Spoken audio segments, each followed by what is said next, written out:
The dust had not fully settled over the flight deck when the first jet screamed off the bow again, and that single detail told the whole story before anyone even explained it. The USS Theodore Roosevelt had been hit, burned, and was already back in the fight.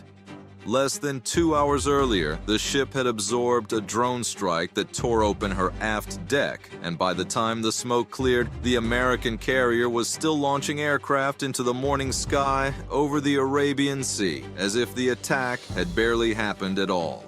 To understand how a warship gets from a direct hit to a routine catapult launch in under 2 hours, you'll have to go back to the moment it started, 5 minutes to 6 in the morning, when the radar screens deep inside the carrier's combat information center lit up with 5 faint symbols nobody wanted to see. The contacts appeared bearing 087, roughly 26 nautical miles out, skimming barely 100 feet above the water at close to 170 knots. No transponders, no response to any of the automated warnings the strike group transmitted. Just 5 shapes closing in, low and fast, using the glare of the rising sun behind them to make visual detection harder. Operators in the combat center tracked speed, altitude, spacing, approach angle, everything updating second by second on the tactical display until the picture resolved into something unmistakable. One-way attack drones.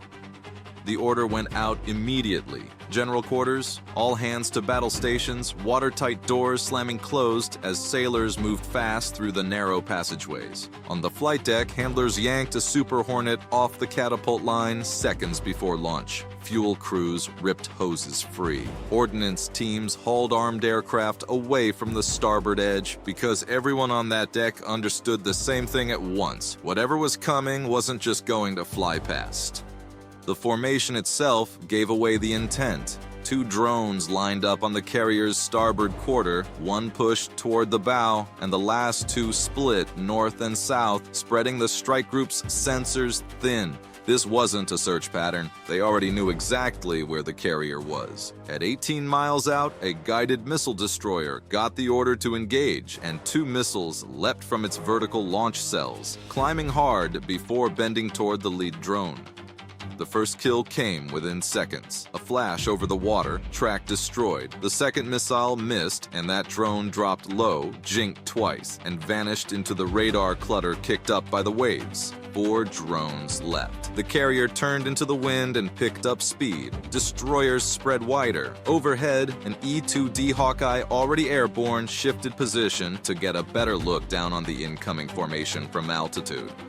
Another intercept came at 15 miles. Another drone broke hard at the last second, and the missiles still found it close enough to tear the airframe apart in midair. 3 left. One of those began losing altitude on its own, drifting off course as electronic warfare systems jammed its control link. 12 seconds of struggle, then it hit the water. 2 remained, both inside 8 miles now, splitting so wide that no single weapon system could cover both. One of the ship's close-in defense guns swung toward the higher target and opened fire, shredding it in a stream of 20mm rounds, though the burning engine and wreckage kept sailing forward, scattering debris across the deck.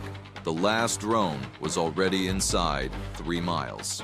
Smoke and debris slowed the targeting solution on the starboard gun system, and sailors dropped behind blast barriers as the aircraft popped up over the carrier's wake, visible for the first time. A narrow, swept wing shape doing better than 200 miles an hour. Rounds finally connected, chewing into its left wing, and the drone rolled, dropped, then somehow corrected, and cleared the ship's edge by less than 20 feet. It struck the flight deck behind the island at 9 minutes to 6. The blast threw equipment into the air and rattled the parked aircraft nearby, and burning fragments landed on a Super Hornet near the aft elevator, igniting fuel under its wing. 4 seconds later, debris from an earlier intercept ruptured a fuel line further back, starting a second fire.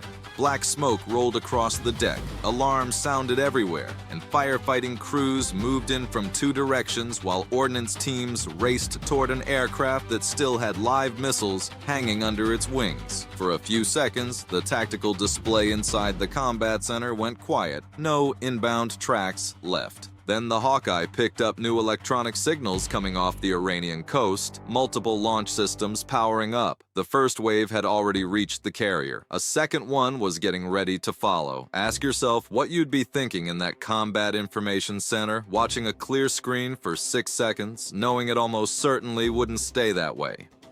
Fire crews pushed through the smoke with charged hoses, while sailors in silver proximity suits worked toward the leaking fuel line. Visibility so bad that men standing 50 feet apart couldn't see the ship's own island through the haze. Below deck, damage teams found a manual valve 2 decks down with no power to it, and they closed it by hand in near zero visibility. The burning fuel stream on the flight deck started to die down, but the ship kept moving above 20 knots because a carrier that stops loses the wind it needs to fly and becomes a much easier target to find. The bridge ordered a turn to keep the smoke clear of the forward launch area and the damaged side sheltered. By 7 minutes past 6, the strike group had reorganized around her, destroyers spreading into an outer missile screen, their radar data fused together so the whole formation saw one continuous picture. The Hawkeye climbed to 25,000 feet, high enough to see past the horizon that had hidden the first wave, and its crew immediately caught something odd. 3 new contacts 80 miles south, flying high, making no effort to hide, while 2 more low, fast contacts appeared northeast at 41 miles. The tactical officer read it correctly in seconds. The southern group was a decoy meant to pull attention away from the damaged side of the ship, hold the northern screen. 2 Super Hornets launched off the one working catapult through drifting smoke and wet foam. The first away, the second 23 seconds behind it. Not to strike land, but to shield the carrier from whatever made it past the destroyers. The northern drones dropped to 50 feet. A missile from one of the escorts caught the first at 22 miles out. The second kept coming, shrugging off jamming, taking a glancing hit from another intercept that damaged its tail without killing it, and pressed on toward the island until the close-in gun system finally caught it inside 2 miles, breaking it apart less than a mile from the ship. The southern decoys peeled away, having never intended to attack at all. By 7 minutes to 6, the flight deck fire was declared contained, the damaged fuel line isolated, though the aft elevators stayed jammed and several compartments were still dark.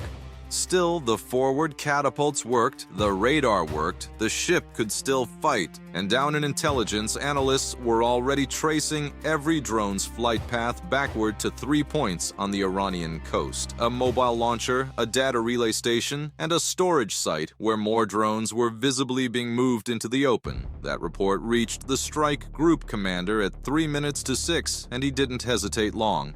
Looking at a flight deck still smoking, still short one elevator, he asked how fast the air wing could get a counter-strike into the air.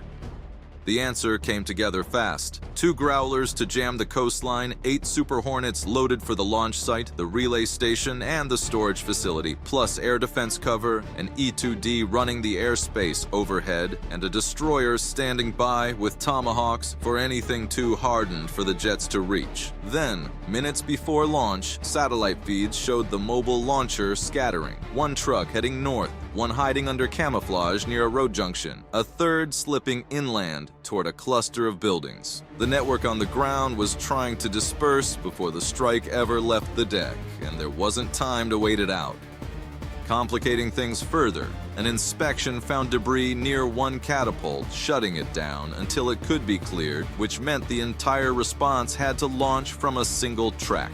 The Hawkeye went first, then the Growlers, then the Super Hornets in pairs, less than 30 seconds apart, each one vanishing into the smoke and climbing out over the bow. By 14 minutes past 6, all 8 fighters were airborne, and the formation pushed west low over the water, while the carrier behind them kept fighting its own fires and the coastline ahead kept going dark. Radars shutting off, vehicles disappearing under cover, decoy heat sources lighting up around empty buildings. None of it worked. The Growlers had already logged the radar locations before they went silent. The Hawkeye tracked the airspace, infrared caught the engine heat of moving trucks, and signals intelligence matched every transmission against the ones recorded during the original attack.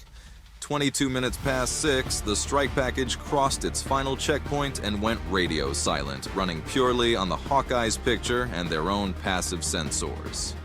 That silence didn't last. An Iranian fire control radar came alive north of the target zone and locked onto the lead Super Hornet. The Growlers jammed it hard, the beam wavered and returned, and the pilot broke left just as the Hawkeye caught a missile climbing off the coast bearing 076, heading straight for the formation. There's something almost universal in that moment. The instant you realize the danger has found you personally, and you have maybe 6 seconds to do something about it. The pilot dropped chaff and rolled toward the sea. His wingman broke the opposite way, and the Growlers poured jamming into the fire control signal until it lost the lock entirely. The missile flew on toward empty air and detonated harmlessly over the water. When the Iranian battery tried to reacquire, the Americans already had its position, and a radar-hunting missile dropped off a Super Hornet's wing and found the site within a minute of the radar shutting down. The signal vanished from every threat display in the formation.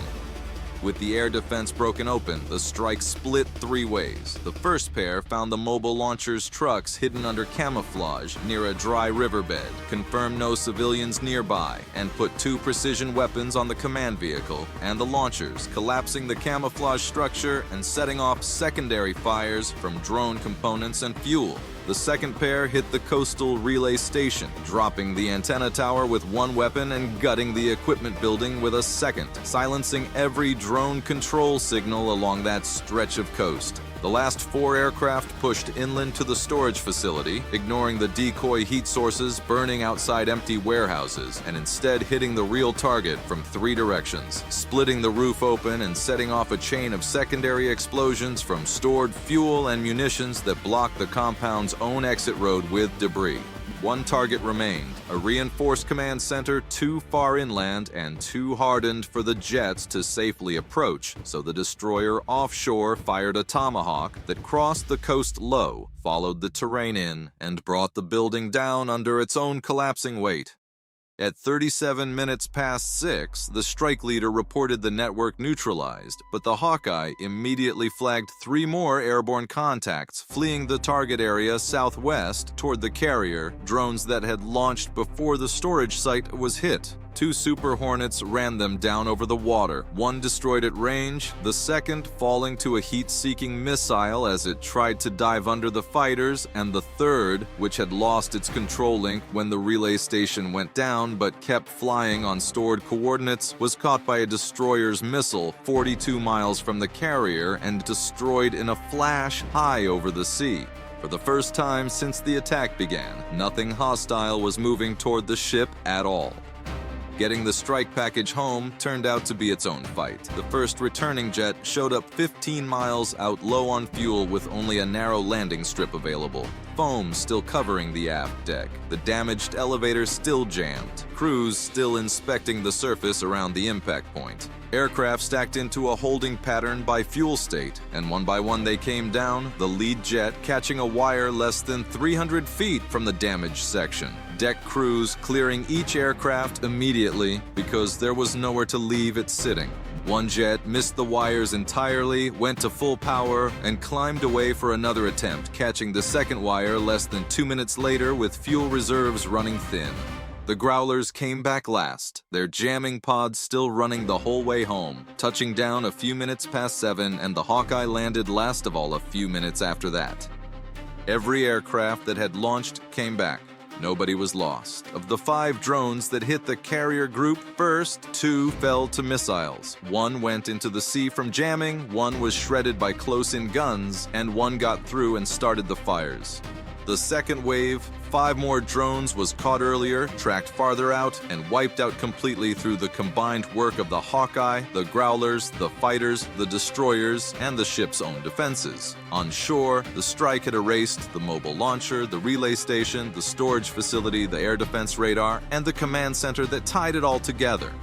16 minutes past 7, the bridge sent word to the rest of the formation that the carrier remained operational. And it wasn't posturing, it was simply true. The ship never slowed, never turned for port. crews kept working through the day, replacing cable, clearing the aft deck, rearming aircraft, and less than 2 hours after that first radar contact, a Super Hornet sat on the forward catapult again, engines spooling to full power. The deflector raised behind it, and when the catapult officer dropped his hand, the jet shot down the deck and lifted off the bow like nothing had happened at all. 5 drones reached that carrier and one of them hit it. But by the time the smoke had really cleared, the network that sent them was gone and the ship that took the hit was already back in the business of putting aircraft in the sky.